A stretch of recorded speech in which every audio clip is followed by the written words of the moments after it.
Welcome to the StrongTeams.com podcast, where we help leaders build strong teams. Teams built on empathy, understanding, and trust, where every team member feels valued and contributes at the highest level possible.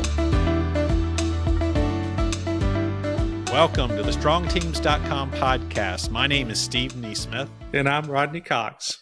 And Rodney, I've been looking forward to this episode for a long time. We've got a really special guest today. Our guest is Matt Cumbee. For 9 years, Matt served on the world's most elite military fighting unit, the Navy SEALs. At the end of 2022, Matt separated from SEAL life to enter the private sector in Nashville, Tennessee, and has agreed to tell us about his experience on a SEAL team and the leadership lessons he learned. Matt, thank you for joining us today on the StrongTeams.com podcast. Thank you, Steve and Rodney, for having me. Yeah, we're grateful that you're here, Matt. And I want to start by thanking you for your service. We're grateful for you. We're grateful for all the sacrifices that you and your family have made for our great country. And so thank you. We're grateful. Well, it's my pleasure. It was a lot of fun. So, Matt, you know, I know the SEALs don't have anything to do with teamwork, right? Not at all. So that's why we have you on our podcast today. We want you to tell our listeners today a little bit more about how the SEALs work, who you are, and what maybe some of the lessons they could learn about how to build strong teams, because that's about the business that we are. So tell us a little bit about yourself, how you entered the SEALs, how long you've served both domestically and abroad. Sure, Rodney. So I joined the Navy in 2014. I made that decision to join after my first semester of college, which was in 2009. Continued through the process of education and graduated, and then decided it was time to leave. So 2014 took off for Great Lakes, Illinois, and then followed that pipeline, which took me to San Diego for a period of time, and then finished up in Virginia Beach. I was deployed to Iraq twice in 2017 and 19, and yeah. It's awesome. So family, tell us a little about your family, if you don't mind. Sure. I have a wife who I met. We actually grew up here in Nashville, going to the same church. She has a different story about our getting to know each other, but she wouldn't talk to me for quite some time until college, fortunately. But once I won her over, if I still am, we got married after graduation, and she's been right at my side the whole time, being very supportive. I don't think I could have done it without her. We have 3 kids as well. We have a 5-year-old, a 2-year-old, and a 1-year-old. Wow, you guys have been busy, eh? That's awesome. So tell us a little bit about the acronym SEAL. Does the name represent something, or how did the SEALs get their name? And tell us a little more about that acronym. Sure. So the SEAL teams were commissioned in 1962, and it was primarily a response to kind of the growing guerrilla conflict in Vietnam. The acronym stands for Sea, Air, and Land. It was essentially a commando force responsible for maritime operations during Vietnam. And so I would say the acronym is pretty accurate as far as the operating environments in which the community works. So, Matt, what was the name of the SEAL team specifically you served with? And is that the right way to refer to the team? Are they called teams? Are they called units? Tell us a little bit more about the team that you or the unit that you served with. So I was attached to SEAL Team 7 in San Diego. And so on the West Coast, you have the odd number teams. On the East Coast, you have the even number teams. And what distinguishes the SEAL teams or the SEALs from other special forces in the military? Is it the sea, air, and land specifically? Is it the way you approach your work? Because I know there are other special forces, if you will, like in the Army, for example. So doctrinally, the distinguishing factor for the SEAL teams is the maritime component. So okay. While there's quite a bit of overlap between all of the special operations forces, technically the SEAL teams are kind of responsible for that maritime component, specifically things like maritime interdiction and vessel searches and seizures. Why did you want to become a Navy SEAL? Like, you're in college and somehow or another, did God speak to you and say, hey, you're going to be a Navy SEAL? I mean, how did that come to you? So I think my first semester in college was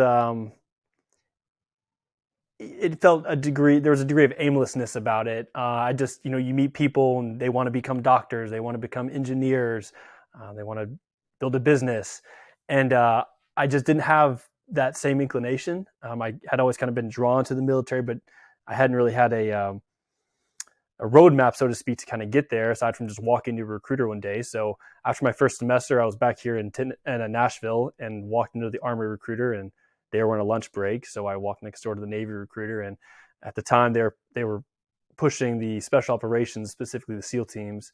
And there were brochures everywhere and posters on the wall. And so I guess I was about 19 or just turned 20 at that point. And I bought into the whole sales pitch of, the world's most elite unit, hardest military training in the world, and started reading books and watching movies, very few of which are accurate, but it kind of gives you that fire in your belly. And just, I think it gave me a direction and steps to take. And so I just pursued it until eventually I left for the Navy. And Matt, you're a college kid in Tennessee, and you come home from a college break, and you tell your folks, your parents, that you've been at the recruiter's office. What was your family's reaction like? They just received it, right? I would say they didn't. It wasn't bad. It wasn't good. I think it was.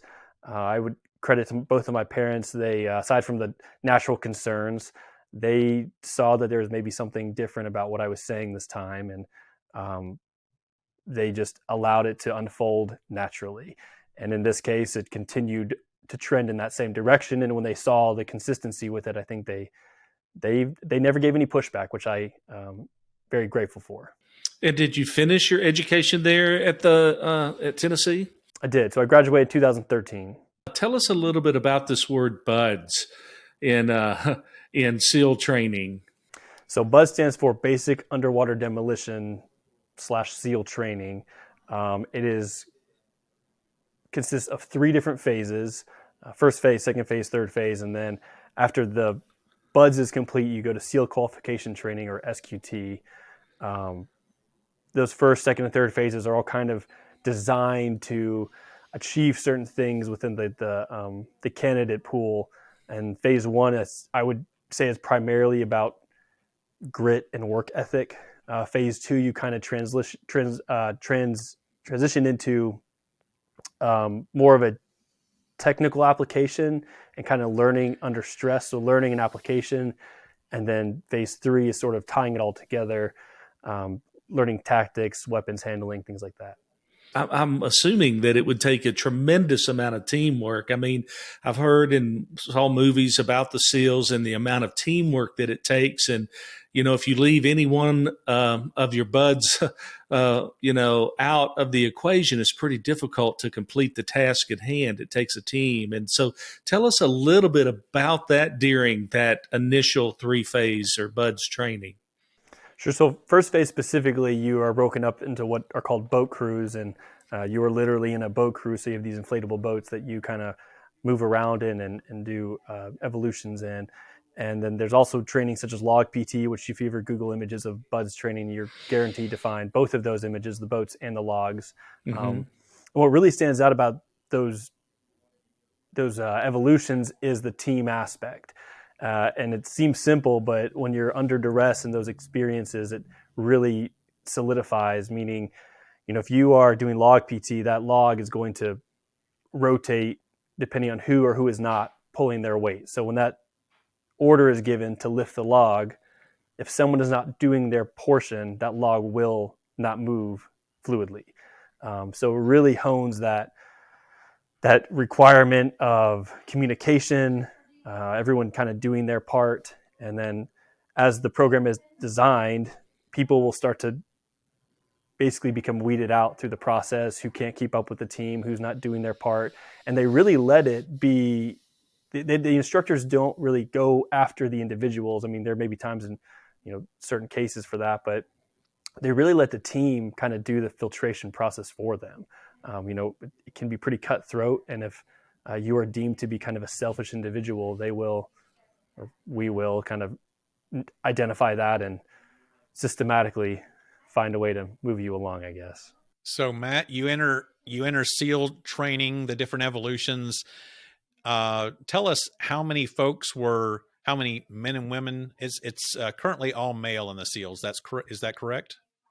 That is correct. They did open it up to female candidates. From my understanding, no females have been successful in the pipeline yet. So you enter with how many men, and then how many men complete training at the end? What did that ratio look like? So I want to say it's hard to remember because they keep you in a bigger pool that eventually gets separated down to SWCC and SEAL, SWCC being Special Warfare Combatant Crewmen. But there's probably up to 300 candidates, early on. And then by the end of first phase, or at least after Hell Week, there can be anywhere between 20 to 70 individuals to complete it. And then going into those phase 2, phase 3, those processes continue to kind of narrow down that candidate pool. And once you're done, let's move into SEAL life. What does your SEAL team look like? How many are on a team? What are the roles? Take us into SEAL life from a team perspective. Sure. So the SEAL team is from a leadership standpoint is comprised of a commanding officer, and then an executive officer, and then a higher enlisted a command master chief. So that triad that we call is kind of the one that keeps the vision of the team on track. And then beneath that, you have support personnel and kind of administrative tasking. And then you have anywhere between, I was serving between 6 to 9 platoons, and each of that is about 17 to 20 individuals plus some support personnel like EOD. And that's kind of a fluctuating number all the time, but that's generally the consistency of the composition of a SEAL team. About 220 SEALs, about 300 people altogether in a team. So is there specialization or certain roles that SEALs play, or they all play kind of the same role or can play all the same role? What was your specialization or role? So the SEAL teams historically kind of had individual taskings depending on the team, and that was kind of broken out geographically. For instance, there's kind of a jungle team, so to speak, and they would manage kind of Southcom, so South America, or they do winter warfare. But once the war on terror kind of picked up, there was identified a need for consistency and kind of a repeatable product. So now all SEAL teams and platoons are put through the exact same training process, and so you get a consistent product every deployed cycle. So within that, you have individuals to provide value to those individual platoons, such as communicators, snipers, JTACs, which are Joint Terminal Attack Controllers, and there needs to be a certain allotment of those skill sets per platoon. Again, so when you deploy, you can kind of just plug and play as needed. So my specific specialties were as a communicator initially, and then sniper and JTAC. And what does JTAC stand for? A Joint Terminal Attack Controller. So that's the guy who's talking to the aircraft, dropping ordnance from distance in support of ground troops. Yeah. Did you have multiple leaders as you were, involved in the SEALs over the years? Or did you have one leader? And however that ferreted itself out, what did you feel like made the greatest leader? Made you want to follow somebody more than anybody else? So to answer that, the last part of that question first, I think it was competency. Competency and transparency was the first trait I would say we all look to for in a leader. But the hierarchy of the military for being the military is really about leadership all the way down to the ground level. So yes, you have an entire structure, and obviously completing with the commander-in-chief being the president, but all the way down, you will find yourself in a leadership role of a smaller team. Really, the only time that doesn't occur is when you're new, so you're an initial check-in, but that very quickly changes as you become responsible for a requirement within the platoon, and you become that subject matter expert that everyone goes to. So in which case I would call that a leadership role as well. Yeah, I think all of our listeners would get the word competency, well-trained, well-organized, follows the rules, so on and so forth. But transparency is an interesting word to me. So when you talk about a transparent leader and it's something that you look for, tell me what that really looks like in the military. What does that look like in this special forces unit that is Sure. So transparency, I guess, to think on this for a second, it is, in the military, there's really not any, at least in the special operations community, there's no room for fraudulent behavior. And it gets identified pretty quickly if a leader presents themselves as something that they are not. Yes, they may have the rank, they may have the title, but the community and the small unit nature of it will identify that, and it can be problematic for that leader in this case.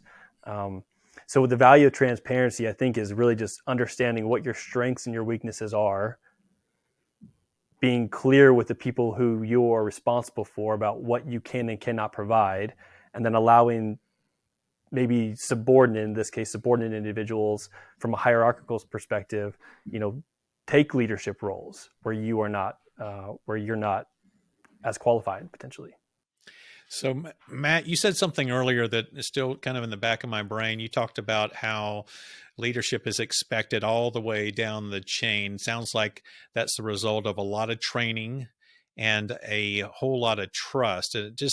I'm making an assumption, but it seems like really, one of the only ways that SEAL teams can survive is through a high level of trust. Can you talk about the importance of trust on a SEAL team? Yeah, so I think the nature of the training pipeline and the rigor of it creates what I would like to say, is a 60% consistency of the product. So no matter kind of who you meet, who you get assigned to, whatever team, you have 60% of your history is the same, at least in the context of training. So when it talks about trust, you can avoid a lot of the headache of having to kind of get to know somebody because you've already kind of been vetted through this process. So the trust element is kind of that's already sort of wrapped into that because of the common background. But even going forward, it's a serious game, and there's consequences if that fraudulent behavior exists. So the value of trust is really, it's everything. And if it's identified that someone is not that way, then they will become filtered out as well. How difficult would it be actually through the regimen of training? And I mean, by the time you're at deployment stage, I mean, I would imagine the trust level would have to be incredibly high. I mean, through all the processes, that fraudulent behavior or the character of the individual you'd think would have been revealed fairly early in that process. But is that necessarily true? Yeah. So, BUDS in itself is a challenging process, but I would actually say that once you become a SEAL and you're going through that training, it actually becomes a lot harder because the standards have been set. The standards need to be met because at this point you're training not to become a SEAL, you're training for war in this case. And the leadership, again, that the kind of the official capacities of that, and meaning like the officer in charge or the senior enlisted, they are under a microscope. So yes, while I do say that there's a hierarchy and everyone kind of fills a leadership role, there is a point in which these two individuals are responsible and they are held responsible. So they are constantly for a 2-year or 18 months put under the microscope of their leadership capacities and their character, and they will make decisions prior to deploying if need be. So we've asked about trust and transparency and some of the other things that make up a great SEAL team. But anything else that you would add into this mix that we're missing, that's so important to build a strong team, especially a SEAL team, something that our listeners could take away as well?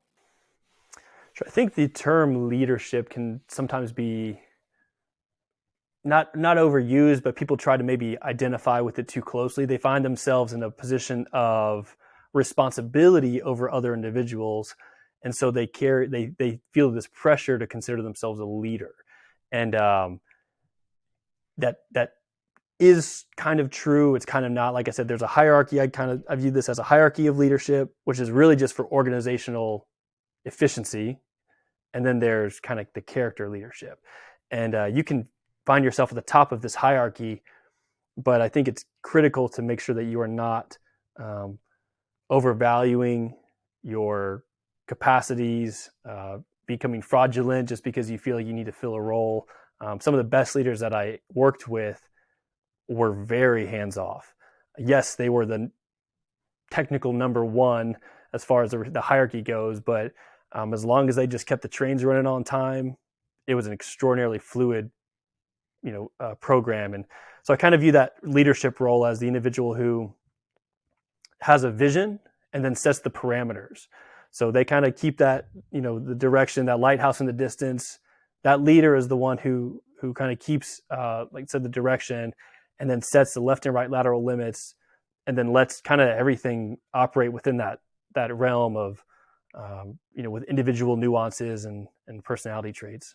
I think that just goes to show that at least what I'm reading between the lines is that the military has worked for so many years on developing systems and processes and training that is proven, that works, that a great leader, not to put words in anybody's mouth here, but a great leader is defined several different ways, and part of it is understanding ownership and what they own as that leader, and not necessarily turning the wrenches, if you will, but keeping all the trains running on time. And that's something I think there's a lot, as I'm listening to Matt's answer, there's a lot that I hope our listeners will kind of read between the lines here. And one of them is that word ownership has been kind of jumping around in my head as Matt's been talking, is that sounds like that there's a extreme level of ownership due to the processes and training that occurs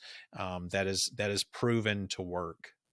Yeah, and that's ownership of your strengths and your limitations, right? The ability to say that's really not a strength of mine, and then inviting, as Matt so eloquently said, that subordinate, right, to take the lead and to not use my power and status or my rank is a lever for leadership, or to elevate myself above others. I have a role to play. You have a role to play. And when we collectively play those roles, we have more. We are the SEALs, and we can accomplish our mission. And that spirit of interdependence is so powerful. And Matt, we at Ministry Insights, we ascribe to a principle of interdependence. We think when leaders think too highly of themselves, then it isolates others from them. People don't want to be around others that communicate to them that they're weak and that they don't bring value, and so on and so forth. So, we appreciate you exemplifying those principles and speaking to those principles today. I like to close with this thought, and I always ask the people that we're interviewing, Matt, is there anything I should have asked you today, or anything you wished I would have asked you today as we close our time together? There's several good questions, so I can't really think of anything off the top of my head. If I maybe forgot to add value to the question of kind of what makes a leader from the military perspective, Rodney, you kind of touched on it. I think it's really an awareness that it's their responsibility to develop someone to eventually take their place. And in doing so, they are creating, kind of a competitiveness in which it holds them accountable to do a good job, as well as developing in this case, the subordinate individual to kind of to rise to their potential. Well, listen, Matt, we're grateful for your service once again. We know that our listeners will benefit greatly from everything that you've had to say here today. We're grateful for your service. We're grateful for your family and their sacrifice along the way as well. And we're grateful for your love of country. God bless, Matt. And we hope that you have a great 2023. Thanks, Rodney. Thanks, Steve. Until we meet again, God bless.